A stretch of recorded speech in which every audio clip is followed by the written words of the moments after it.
Chapter 17, Silversides. Ragweed. That was your golden mouse again, wasn't it? Graybar asked a seething Silversides. The two cats were sitting beside Clutch's old Ford. Yes, Silversides answered curtly. She was trembling with fury. And it's about time he's interfered with you. And it's about, the third time he's interfered with you, isn't it? Graybar prodded. Yes. Hey, maybe you're getting too old for this, Graybar said. I'll never be too old to kill a mouse, Silversides snapped. The cat continued to stare at Clutch's entryway in silence. I know whose place this is, Graybar said. Silversides looked around. A mouse named Clutch. Sassy as they come. She skateboards, and she dyes her head different colors. Silversides turned quickly. Green? I think so. And, I'll bet she's the one who got in your face at the club. Silversides, who was sure of it, said nothing. Graybar said, Hey, speaking of colors, what's that, a white mouse I saw? Oh, was that a white mouse I saw? Silversides grunted. Know anything about him? Graybar asked. No, Silversides answered. Oh, she's lying. Suit yourself, Graybar said. Silversides started off. Graybar limped along by her side. That golden mouse, he said with something of a sneer. He's the one who keeps tugging your tail, isn't he? Yes. Well, what are you going to do about it? I don't know, Silversides admitted. I'll think of something. We could have staked out Clutch's place, Graybar suggested, except there's bound to be more than one way out of that old car. Mice are tricky that way. You can't ever trust them to do what they should do. Silversides grunted again. Hey, you want some dinner? Graybar asked. Got a couple of fish heads, no more than 3 days old. A good meal will cheer you up. No, thank you, Silversides said. I'm going home.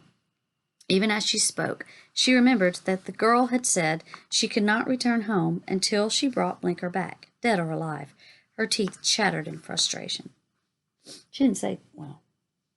What's the matter now? Graybar asked. Nothing, Silversides insisted. I'll see you later, she said, and stalked away.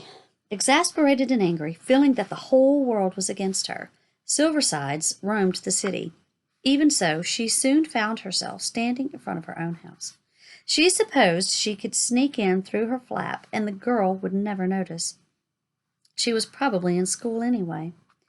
Eager to get back to her sheepskin and get some sleep, Silversides went to the back of the house and butted her head against the cat door. To her astonishment, it opened only an inch, a space much too small for her to pass through. She banged at it again, but it refused to budge. Suddenly, Silversides understood. The girl must have latched the door from inside. The small opening was meant to allow Blinker to get in, not Silversides. Completely losing her temper, Silversides smashed her head on the door. All she gained was a headache. Suddenly, her rage faded. In its place appeared misery and grief. She saw it all. The 3 mice she hated most banded together. She had been locked out of her home, kept from her bed of 7 years for something she had never done. Her own children, her grandchildren had abandoned her. Did they ever think about her, ever come by for a visit, ever get in touch with her? Never. No one loved or cared for her. She was alone. It was all the fault of mice. It was a conspiracy. Sobs grew within her chest. Tears came to her eyes and then rolled down her round, furry cheeks and fell to the earth. Miserable and forlorn, Silversides lifted her head and cried out a loud, loud yowl of woe. Nobody cares for me, she yelled. Nobody.